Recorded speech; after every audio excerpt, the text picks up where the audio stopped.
मैं डॉक्टर भावना शर्मा बाग राजकीय कन्या महाविद्यालय 12 बीए तृतीय वर्ष की छात्राओं के साथ पुनः हम पढ़ेंगे मैथिली शरण गुप्त। मैथिली शरण गुप्त के बारे में इन्होंने विभिन्न कविताएं लिखी। ये राष्ट्रकवि के नाम से भी जाने गए। मैथिली शरण गुप्त को राष्ट्रकवि की संज्ञा दी गई। हम इनकी द्वापर कविता के बारे में आज अध्ययन करेंगे।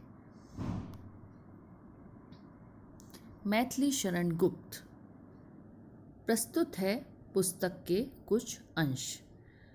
गुप्त जी के काव्य में मानव जीवन की प्रायः सभी अवस्थाओं एवं परिस्थितियों का वर्णन हुआ है, अतः इनकी रचनाओं में सभी रसों के उदाहरण मिलते हैं।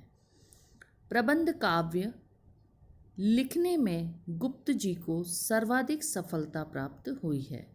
गुप्त जी की प्रसिद्ध काव्य रचनाएं साकेत, यशोधरा, द्वापर, सिद्धराज, पंचवटी, जयद्रथ बध, भारत भारतीय आदि हैं। भारत के राष्ट्रीय उत्थान में भारत भारती का योगदान अमिट है। तो आज हम इनकी प्रमुख जो कविताएं हैं, जो इनके प्रमुख काव्य हैं, उनमें से द्वापर के बारे में अध्ययन करेंगे।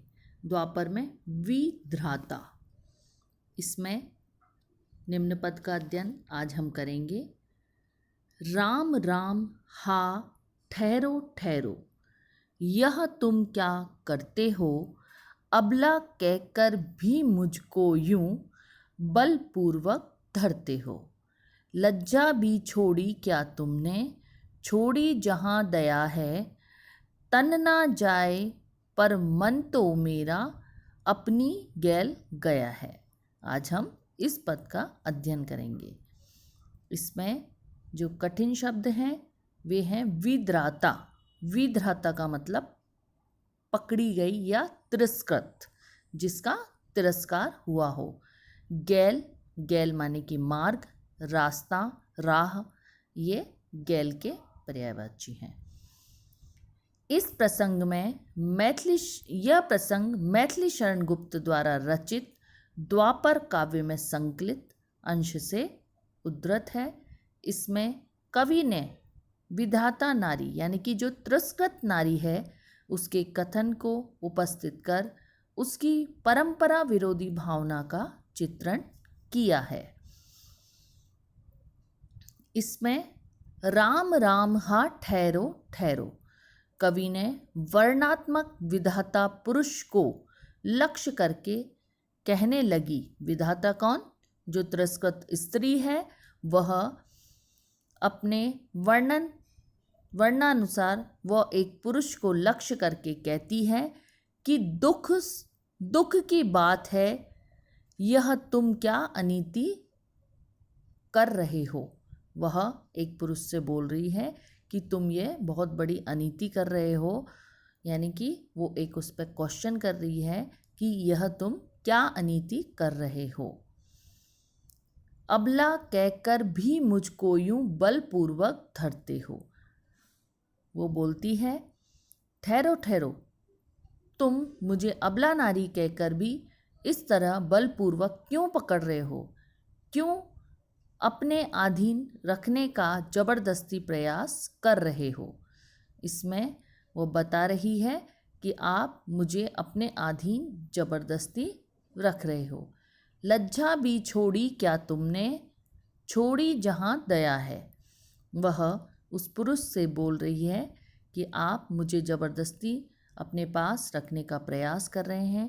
क्या तुम्हें इस बात के अपना जो आचरण है उसे करने में तुम्हें बिल्कुल भी लज्जा यानी कि लाज और दया दोनों ही नहीं आ रही, अर्थात क्या तुमने लज्जा और दया को छोड़ दिया है। तन न जाए पर मन तो मेरा अपनी गैल गया है। भले ही मेरा शरीर, तन माने शरीर, वह किसी के अधिकार में ना जा सके, परंतु यह जो मेरा मन है वह तो मेरे अधीन है। मैं अपनी इच्छा के अनुसार इसे जिस राह पर जाना होगा वहाँ लेकर जाऊंगी। इसलिए मैं बलपूर्वक किसी का तिरस्कार नहीं कर सकती। यानी कि आप मुझे बलपूर्वक अपने अधीन कर सकते हैं, लेकिन मेरा मन तो अपने हिसाब से ही चलेगा, अर्थात उसे जहाँ जाना है वह जाकर रहेगा। इसमें विशेष के रूप में विधाता द्वारा नारी के साथ नर के कठोर आचरण का वर्णन किया है या भर्त्सना की गई है। इसकी शब्दावली बहुत ही सरल और भावानुकूल है। जिस प्रकार के इसके भाव हैं वो इसमें अपन को देखने के लिए मिलते हैं। आक्षेप और परिहार अलंकार का प्रयोग हुआ है और इसमें जो छंद है वो हरिगीतिका छंद का प्रयोग हुआ है।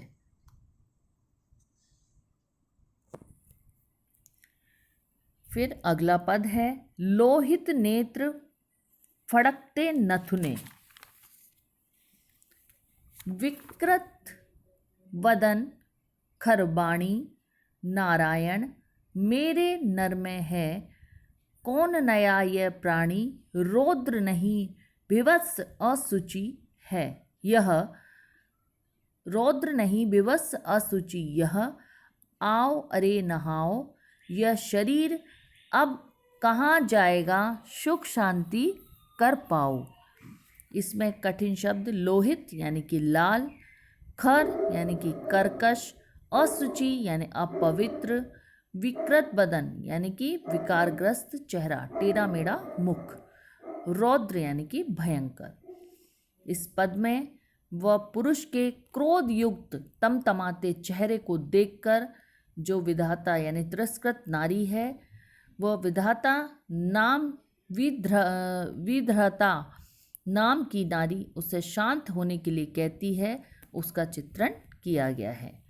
निम्न पद में कवि ने विधाता विधृता कहने लगी, जो वो नारी है वह बोल रही है कि तुम्हारे नेत्र क्रोध से लाल हो गए हैं और नथुने यानी कि नाक के जो नथुने हैं वो फड़क रहे हैं, चेहरा तमतमाता हुआ और वाणी एकदम कर्कश यानी कि बहुत ही कठोर हो गई है।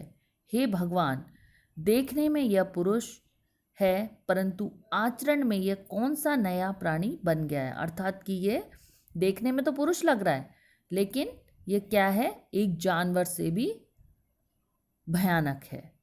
यह केवल भयंकर क्रोध युक्त एवं घृणित ही नहीं है अपितु आचरण से अपवित्र भी हो रहा है। इसलिए हे पुरुष, आओ नहाओ और इस शरीर को शुद्ध एवं शांत करो। तो पुरुष को समझाते हुए बोल रही है कि आप अपने घृणित और इस टाइप के तमतमाते शरीर से शांत करने के लिए स्नान करके और शरीर को शुद्ध कर लो।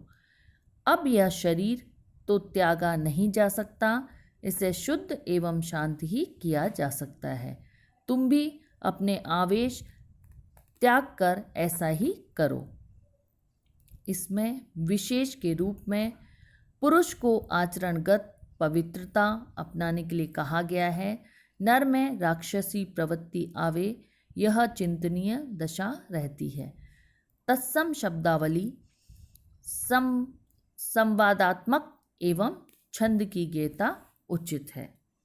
इसके बाद अगला पद, पर सुनते जाओ संभवतः फिर अवसर ना आएगा, तुम सुनना भी चाहोगे तो तुमसे कौन कहेगा। मैं मर चुकी किंतु मरते ही ठंडी नहीं पड़ी हूँ, तुमसे दो बात कहने को क्षणभर यहाँ खड़ी हूँ।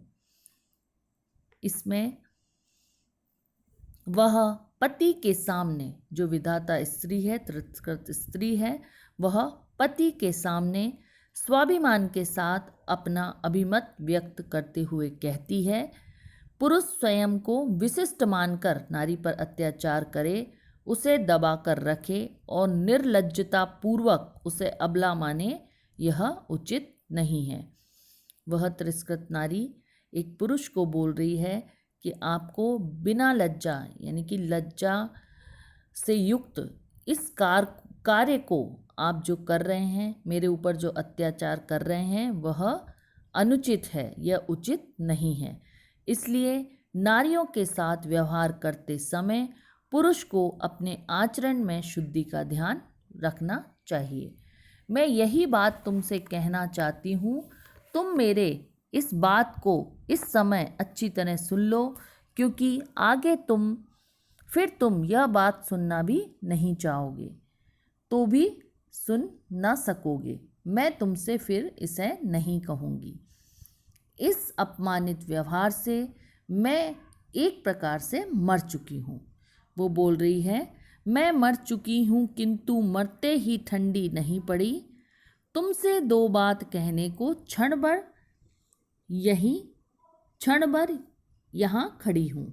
वो बोलती है, वो उससे कहती है कि मैं इस अपमानित व्यवहार से मर चुकी हूँ, परंतु जो मेरा शरीर है वो चेतनाहीन यानी कि ठंडा नहीं हुआ है। इसलिए मैं तुमसे दो बातें कहने के लिए यहाँ पर मौजूद हूँ। मैं यहाँ इसी निमित्त खड़ी हूँ। मैं यहाँ केवल किस लिए खड़ी हूँ कि मैं आपको वह दो बातें या कुछ शब्द बता सकूँ। अतएव मेरी बातें अवश्य सुन लो। इसमें विशेष नारी द्वारा पुरुष को अर्थात पत्नी द्वारा पति को व्यर्थ का क्रोध न करने और पवित्र आचरण करने के लिए सशक्त व्यंजना की गई है। छंद में तुकांत और गेयता का गेय पद है और शब्दावली सरल है। धन्यवाद।